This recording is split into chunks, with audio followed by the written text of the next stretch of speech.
Hello student, आज के इस वीडियो में क्लास 10th फिजिक्स के चैप्टर नंबर 3 मानव नेत्र के जितने भी लघु उत्तरीय प्रश्न दिए गए हैं भारतीय भवन बुक में, उन सभी का आज के इस वीडियो में हम लोग सॉल्यूशन करने वाले हैं, उन सभी का आंसर लिखने वाले हैं। तो आप लोग बने रहे, शुरू से लेकर अंत तक के वीडियो को देखिए ताकि आपको पूरा के पूरा क्वेश्चन समझ में आए और उसको आप समझते हुए लिखें। अगर आप लोगों को इसका पीडीएफ चाहिए तो कमेंट सेक्शन में कमेंट करके बता सकते हैं, तो आप लोगों को पीडीएफ प्रोवाइड कराया जाएगा कुछ टाइम के बाद। ठीक है, तो अब चलिए बढ़ते अपने क्वेश्चंस की तरफ और उसको देखते हैं, सॉल्यूशन करने की कोशिश करते हैं। क्लास 10 के फिजिक्स के और भी चैप्टर का ऑब्जेक्टिव क्वेश्चन, न्यूमेरिकल क्वेश्चन और भी चीज़ हमारे चैनल पे अपलोड है, तो आप लोग जा करके देख सकते हैं। और आपको इस वीडियो के डिस्क्रिप्शन में एक लिंक मिलेगा जहाँ से आप भारतीय भवन क्लास 10 के जितने भी फिजिक्स के चैप्टर्स हैं उन सभी का सॉल्यूशन हमने करा दिया है, चाहे अति लघु उत्तरीय का हो, आंकिक प्रश्न का हो, तो आपको इस वीडियो के डिस्क्रिप्शन में मिल जाएगा, वहां से आप जाकर के इजीली देख सकते हैं। तो चलिए फटाफट से बढ़ते अपने क्वेश्चंस की तरफ और उसको आंसर लिखने की कोशिश करते हैं। तो देखिए फर्स्ट क्वेश्चन आपके स्क्रीन पर दिख रहा है, जिसमें कह रहा है कि आंख की समंजन क्षमता का क्या तात्पर्य है। कहने का इसका मतलब है कि आंख की जो समंजन क्षमता है उसका मतलब क्या होता है। और तात्पर्य के जगह पे कभी कभी आप लोगों को लिखा हुआ मिलेगा अभिप्राय, तो ये दोनों सेम चीज है, ध्यान रखना। अभिप्राय लिखा हुआ हो या तात्पर्य लिखा हुआ, दोनों का मतलब सेम ही है।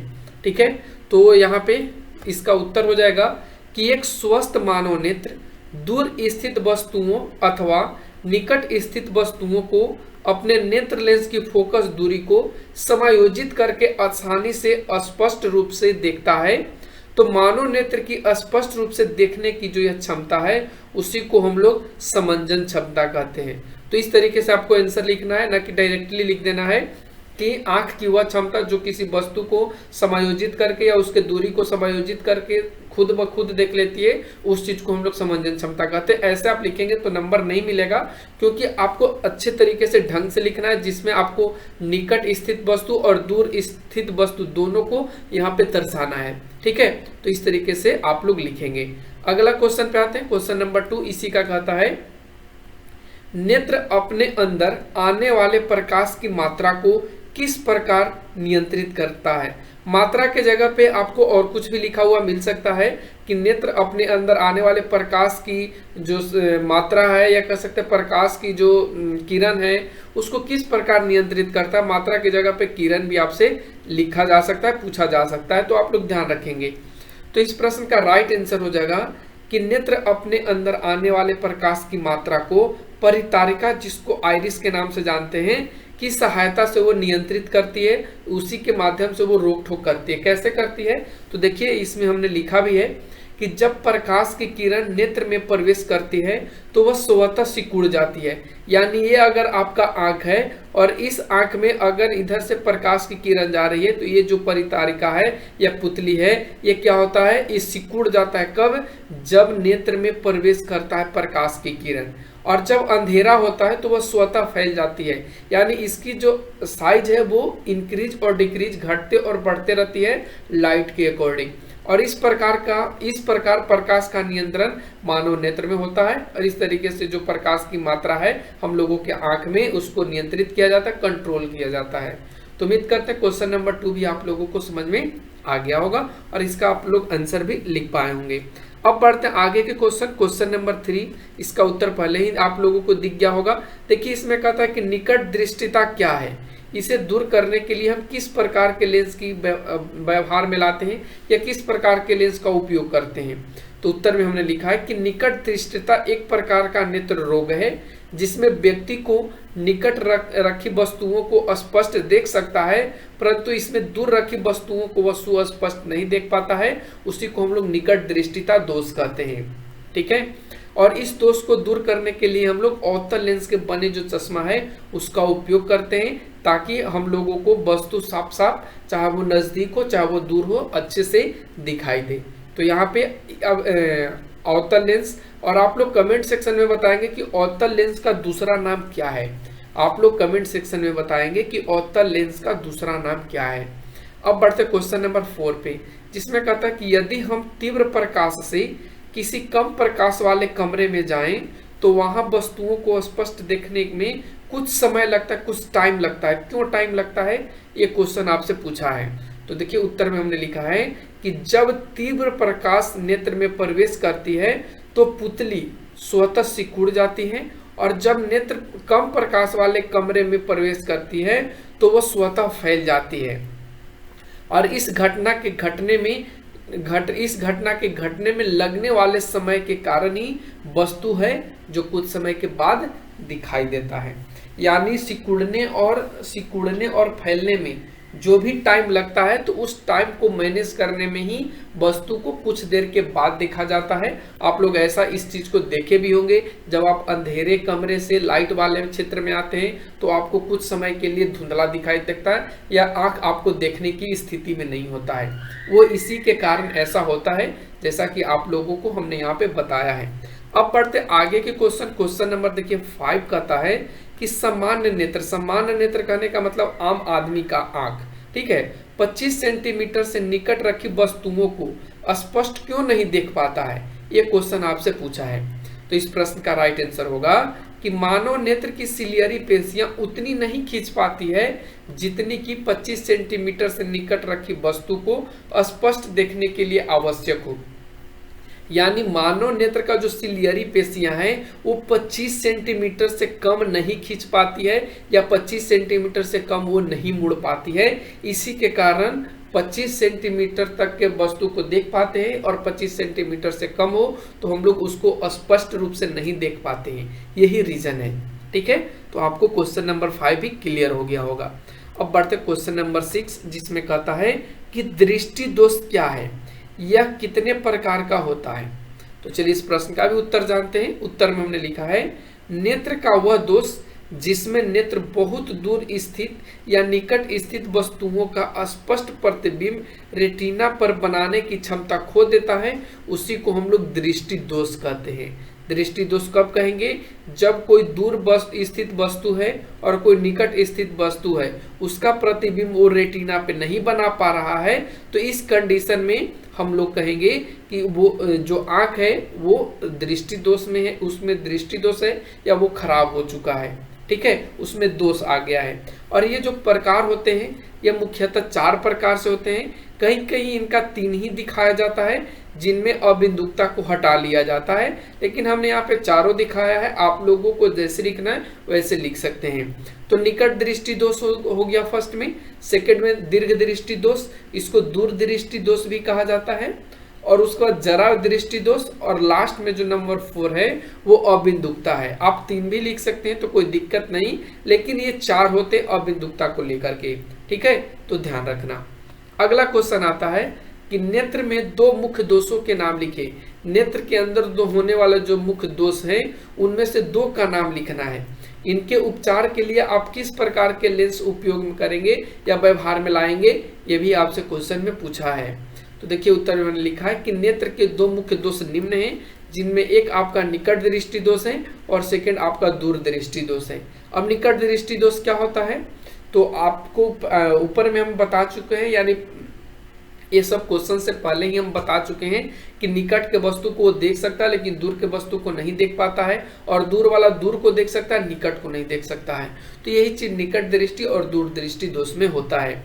निकट दृष्टि को दूर करने के लिए एक लेंस उपयोग में लाया जाता है जिसका नाम है अवतल लेंस, और इसका दूसरा नाम है अपसारी लेंस। ठीक है, इसे अपसारी लेंस के भी नाम से जानते हैं और अवतल लेंस के नाम से भी जानते हैं। लेकिन अगर दूर दृष्टि दोष को दूर करना है तो आपको उत्तल लेंस या अभिसारी लेंस का उपयोग करना चाहिए। अगर आप उत्तल लेंस और अभिसारी लेंस का उपयोग करते हैं तो आपको दूर स्थित वस्तु को देखने, नजदीक स्थित वस्तु को देखने में कोई परेशानी नहीं होगी। तो ध्यान रखना इस चीज को। ठीक है, अब अगला बढ़ते क्वेश्चन नंबर 8 जिसमें कहता है कि दूरदृष्टिता नामक दोष के निवारण हेतु प्रयुक्त लेंस को दिखाते हुए एक किरण आरेख खींचिए। ठीक है, यह क्वेश्चन पूछा जा सकता है क्योंकि किरण आरेख खींचने वाले क्वेश्चन पूछे जाते हैं। तो इस प्रश्न का राइट आंसर होगा कि दूरदृष्टिता नामक दोष के निवारण हेतु हम लोग उत्तल लेंस के बने चश्मे का उपयोग करते हैं, और इसका कुछ किरण आरेख इस प्रकार से है। तो देखिए यहाँ पे हमने 2 किरण आरेख बनाया, एक किरण आरेख पहले और एक किरण आरेख बाद में, या इसको किरण आरेख नंबर 1 और इसको 2 कह सकते हैं। जब हम लोगों का आंख ग्रसित होता है तो वो इस कंडीशन में होता है। ये जो आपको डॉट डॉट से दिख रहा है तो यहाँ पे रेटिना पे ना करके जो वस्तु का प्रतिबिंब बनता है रेटिना के बाहर बनता है, यानी इसमें क्या हो जाता है, नेत्र गोलक छोटा हो जाता है। और जब आप अवतल लेंस, जब आप यहाँ पे दीर्घ दृष्टि में उत्तल लेंस लगा देते हैं तब इसका जो प्रतिबिंब है वो कहाँ पे बन जाता है, रेटिना पर ही बन जाता है। इसके कारण ही हम लोग इसे देख पाते हैं। ठीक है, तो उम्मीद करते हैं ये चीज आपको समझ में आ गया होगा। अब हम लोग बढ़ते क्वेश्चन नंबर 9, जिसमें पूछा है कि वर्ण विक्षेपण और वर्ण क्रम क्या है। ये दोनों वर्ण क्रम का मतलब आपको बता दें कि स्पेक्ट्रम होता है। ठीक है, स्पेक्ट्रम होता है। ठीक है, स्पेक्ट्रम क्या है, तो चलिए उत्तर में हमने लिखा है कि श्वेत प्रकाश या सूर्य के प्रकाश को विभिन्न रंगों में, विभिन्न रंगों मतलब 7 रंगों में विभक्त होने की जो घटना है उसको हम लोग प्रकाश का वर्ण विक्षेपण कहते हैं। यानी इसमें एक तो व्हाइट लाइट होगा और एक सूर्य का लाइट होगा। तो इन दोनों को जब विभिन्न रंगों में विभक्त किया जाता है तो ये घटना वर्ण विक्षेपण के नाम से जाना जाता है। जबकि अगर हम स्पेक्ट्रम की बात करें तो स्पेक्ट्रम प्रकाश के वर्ण विक्षेपण के स्वरूप पर्दा पर प्राप्त 7 रंगों का एक रंगीन पट्टी होता है और यही रंगीन पट्टी बाद में स्पेक्ट्रम के नाम से जाना जाता है। जब आप प्रकाश का वर्ण विक्षेपण कराएंगे और उसके बाद जो आप 7 कलर को प्राप्त करेंगे तो इस 7 कलर जिस चीज पे प्राप्त किया जाएगा, जिस पर्दा पे प्राप्त किया जाएगा उसको स्पेक्ट्रम के नाम से जाना जाता है।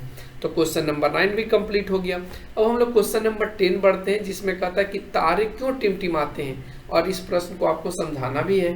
तो चलिए उत्तर में हमने लिखा है कि जो तारे हैं वो वायुमंडलीय अपवर्तन के कारण टिमटिमाते हैं। और कैसे, आइए व्याख्या हमने यहाँ पे किया है कि वायुमंडलीय अपवर्तन के कारण तारे से निकलने वाला प्रकाश क्रमिक रूप से बढ़ता और घटता रहता है। यानी उसका जो लाइट है वो कभी कम, कभी ज्यादा, कभी ज्यादा, कभी कम, इस घटना में वो घटते रहता है।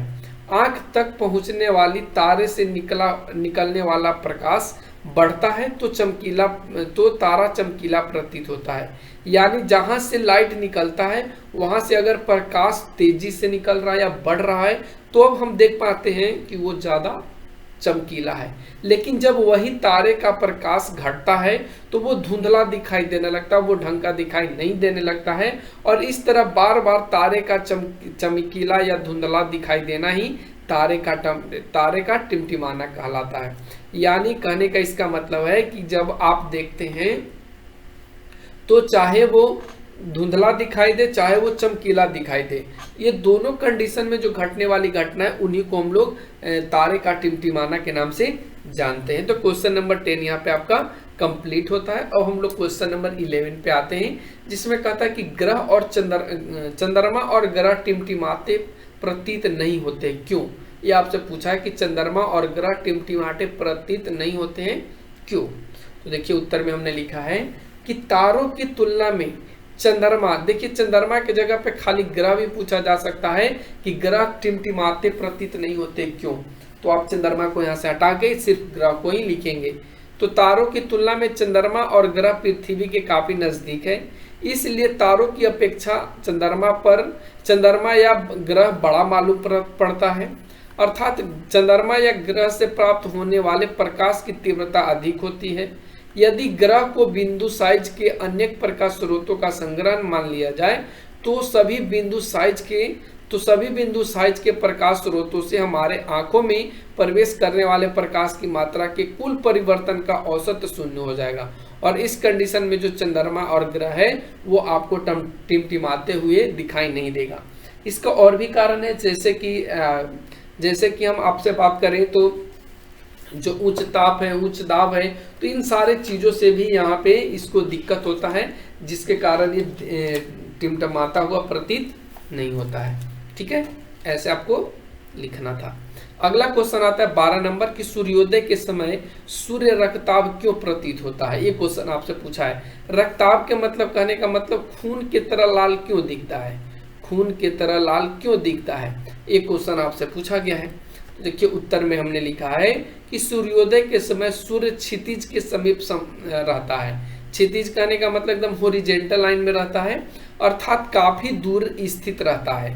ऐसी स्थिति में सूर्य से निकलने वाले प्रकाश को वायुमंडल में लंबी दूरी तय करना पड़ता है और क्षितिज के समीप नीले तथा कम तरंग दैर्ध्य के प्रकाश का अधिकांश भाग वायुमंडल में उपस्थित कणों द्वारा प्रकीर्णित हो जाता है। सबसे अधिक तरंग दैर्ध्य वाले लाल रंग के प्रकाश का प्रकीर्णन सबसे कम होता है, इसलिए कह सकते हैं कि लाल रंग का प्रकाश ही हमारे नेत्रों तक पहुंच पाता है। अतः सूर्योदय के समय सूर्य क्या दिखाई देगा? रक्ताभ दिखाई देगा। तो इस तरीके से आप यहाँ पे इसका आंसर लिख सकते थे। अब आते हैं हम लोग क्वेश्चन नंबर 13, जिसमें कहता है कि किसी अंतरिक्ष यात्री को आकाश नीले की अपेक्षा काला क्यों दिखाई देता है। यानी उसे नीला देना चाहिए था आकाश, लेकिन अब उसे काला प्रतीत होता है या काला दिखता है। तो बताइए क्यों दिखता है, ये क्वेश्चन आपसे पूछा है।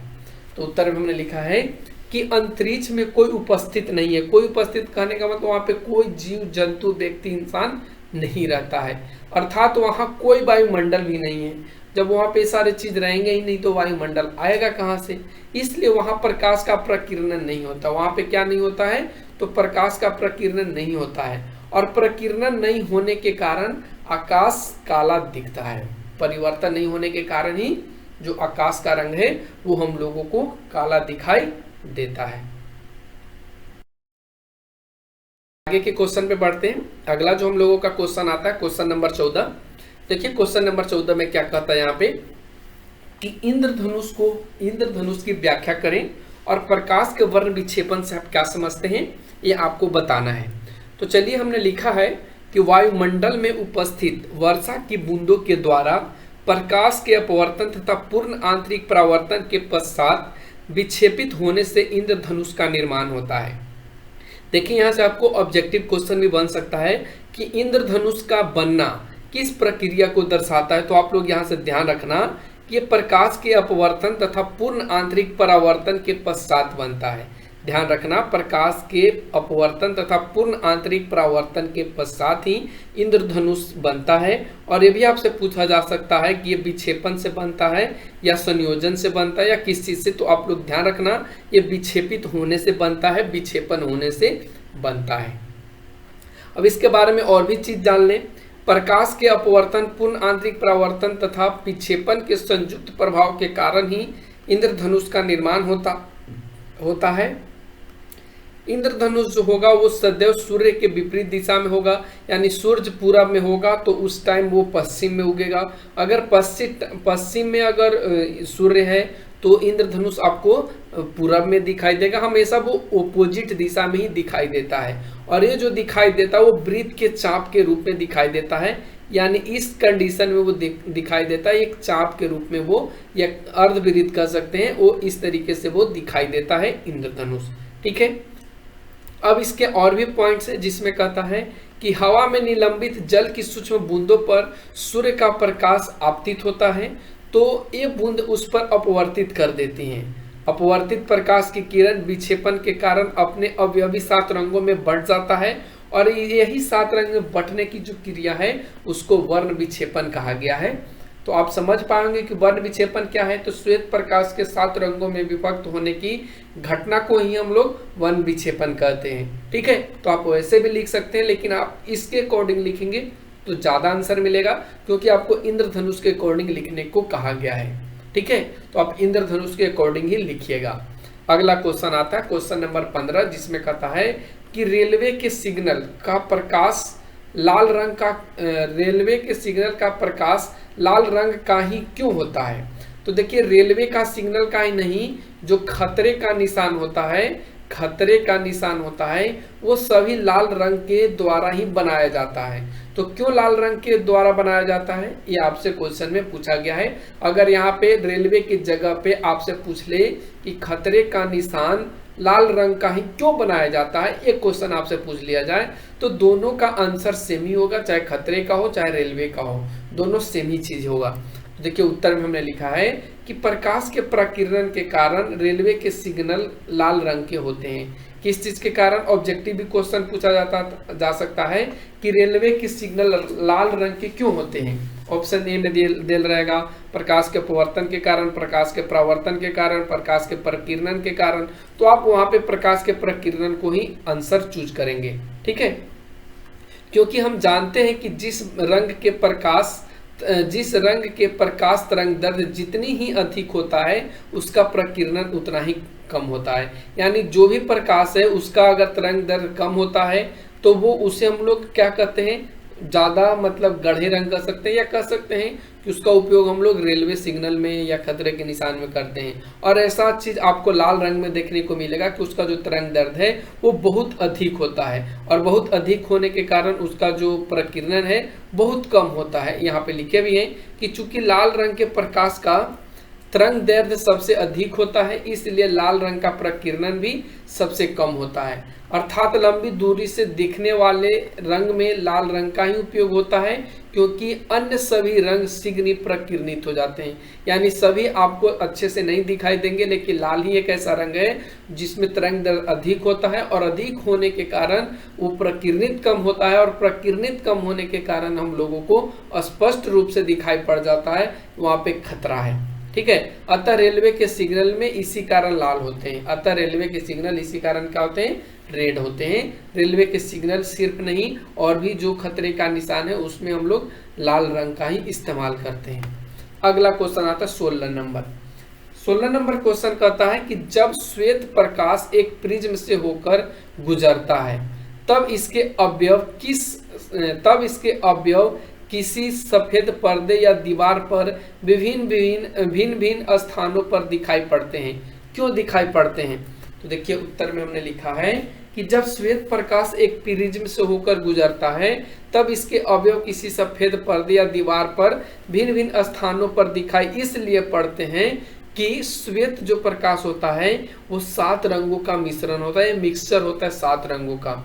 और 7 रंग कौन कौन से हैं? तो आप लोग एक ट्रिक तो याद रखते ही हैं, बैजानी पिनाला, इसी से आप निकाल लेते हैं। बै से बैगनी, जैसे जामुनी, न से नी से नीला, ह से हरा, पी से पीला, न से नारंगी और ल से लाल। तो आप यहाँ से भी निकाल सकते हैं। तो वही चीज़ कहता है कि 7 रंगों का मिश्रण होता है, और प्रिज्म सिर्फ उन 7 रंगों को अलग अलग करती है जो श्वेत प्रकाश में पाई जाती हैं। तो आप समझ पाए होंगे कि हम लोग क्यों जो प्रिज्म है उसका इस्तेमाल करते हैं श्वेत प्रकाश को वर्ण विक्षेपण के रूप में। ठीक है, अब बढ़ते हैं आगे के क्वेश्चन, जो क्वेश्चन नंबर 17 है। इसमें कहता है कि प्रकाश का वर्ण विक्षेपण क्या है। तो आप लोग यहाँ पे देख पा रहे होंगे कि ये कोई श्वेत प्रकाश है और इस 7 रंगों में जो विभक्त हो रहा है, तो यही घटना को हम लोग किस नाम से जानते हैं? वर्ण विक्षेपण के नाम से जानते हैं। यानी श्वेत प्रकाश के 7 अलग अलग रंगों में बढ़ जाना ही प्रकाश का वर्ण विक्षेपण होता है। उत्तर में हमने लिखा भी है कि श्वेत प्रकाश या सूर्य का प्रकाश जब एक प्रिज्म से गुजरता है तो वह अपने विभिन्न अवयवी रंगों में विभक्त हो जाता है, और विभिन्न रंगों में विभक्त होने की घटना को हम लोग प्रकाश के वर्ण विक्षेपण कहते हैं। तो उम्मीद करते हैं प्रकाश के वर्ण विक्षेपण आप लोगों को क्लियर हो गया होगा। अगला जो क्वेश्चन इसी में है वो पूछा है स्पेक्ट्रम कैसे बनता है। तो ये जो आप देख पा रहे हैं 7 रंगों की एक जो पट्टी या पर्दा, इसी को बोला जाता है स्पेक्ट्रम। क्या बोला जाता है? स्पेक्ट्रम बोला जाता है। देखिए उत्तर में हमने लिखा भी है कि स्पेक्ट्रम वर्ण विक्षेपण के दौरान पर्दा पर प्राप्त 7 रंगों की एक रंगीन पट्टी होती है जिसमें 7 रंगों से कम दिखाई देते हैं। कम नहीं, 7 रंग, जिसमें 7 रंग क्रम मतलब सीरियल से दिखाई देते हैं। यानी पहले लाल होगा, फिर उसके बाद नारंगी होगा, फिर पीला होगा, हरा होगा, नीला होगा, जामुनी होगा और बैगनी होगा। तो इस तरीके से यहाँ पे वर्ण विक्षेपण में 7 रंग दिखाई देते हैं। तो उम्मीद करते हैं ये सारे के सारे क्वेश्चन आपके लिए इंपॉर्टेंट होंगे और एग्जाम में पूछे जाते हैं इन सारे से क्वेश्चन। तो आज के लिए बस इतना ही, फिर मिलते हैं अगले वीडियो और अगले कंटेंट के साथ। तब तक चैनल पे बने रहने के लिए thanks for watching, take care, bye bye. अगर आप लोग चैनल पे नए हैं तो चैनल को सब्सक्राइब जरूर कीजिए। वीडियो पसंद आ रहा है तो लाइक भी जरूर करें। तो चलिए आज के लिए बस इतना ही, टेक केयर, बाय बाय।